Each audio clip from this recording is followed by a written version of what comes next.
FragPunk releases tomorrow on PC at least, so here's why you should play FragPunk and everything you'll need to know before you do.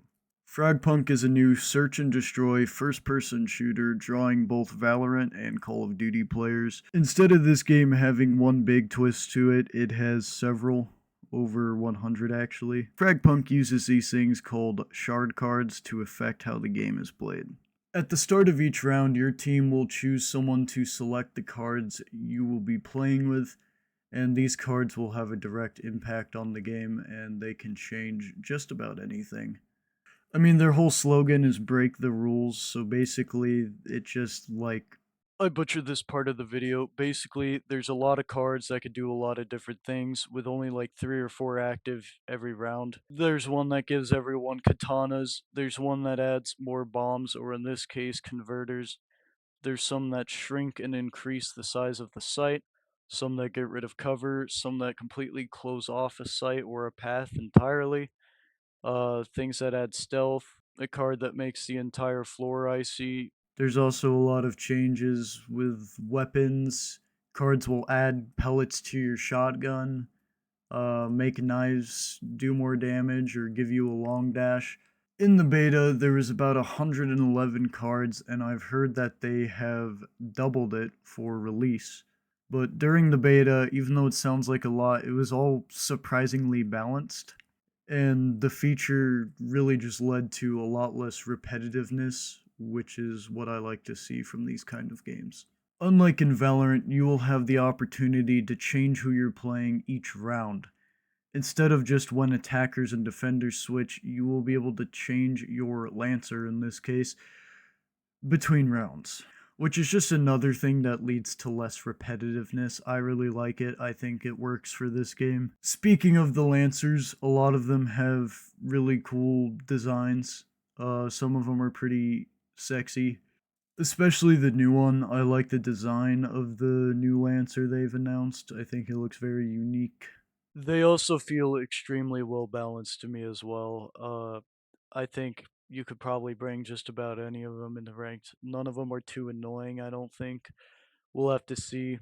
This black dude with the rocket launcher is definitely the noob crutch. I'll probably be using him a lot. Feel like the rocket launcher gets you a lot of unearned kills, but maybe sometimes it's important to have something like that in your game. Another thing different about this game is how the economy works. So, in a lot of similar games, you would earn this currency by killing or winning, and you would use it to buy different weapons for the next rounds. But in this case, there is no currency, but there is still a buy system in place. So, instead of a currency, there is like a set amount of uses on each weapon. So, for example, your favorite AR that you want to use every round, you'll only have two uses on it for 2 rounds. But if you use a use on a weapon and don't die with it, you do keep it. And there is a system in place as well for buying your teammates' weapons. You could use your uses on them. It also changes with certain cards that are active. It can get rid of the uses on all the weapons for a round and allow you to get one. I'm pretty sure you could pick up weapons as well, so there's a lot of ways to get the gun you want back, but there's just limitations on making them come out of thin air. This is another thing that leads to less repetitiveness. So the entire enemy team can't just run snipers, or like it's not just the same gun used over and over again. So basically, it forces you to give some of the other weapons some love, and not everyone will be running the exact same AR into every fight.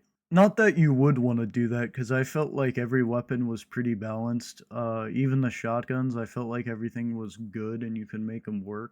Yet another reason I find Valorant boring is the lack of movement. The reason I say this game's like a combination of Valorant and COD is because it's more like Valorant than COD, but you have more COD-like movement.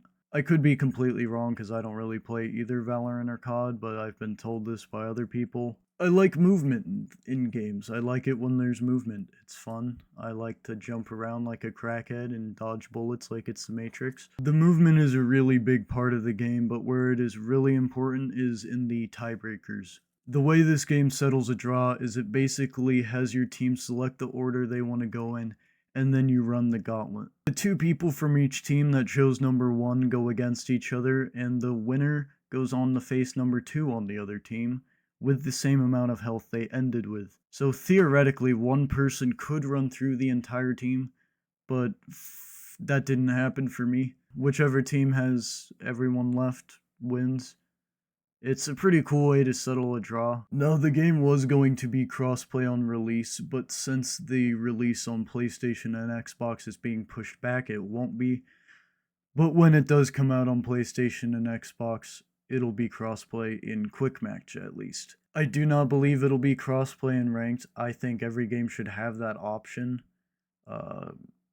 But with the type of game this is, I don't expect to see it. It's been a recent trend for games like this to come out and die within 2 weeks. Games like Spectre Divide, X Defiant, Splitgate, and many more have came out.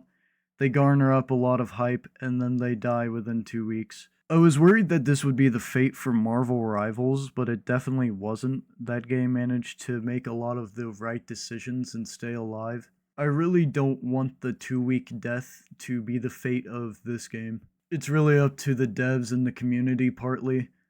I hope they do everything right because I do want to see this game succeed. The beta was super fun. I was pretty ass at it, but it was still fun. I think that says a lot. Please don't let this game die. A lot of well-made shooters die very fast, and I would like it if they wouldn't. I would like the fun games to succeed and the unfun games to not succeed. So if you take a break from your 5,000th Valorant ranked match and try out FragPunk, I think that would be pretty cool.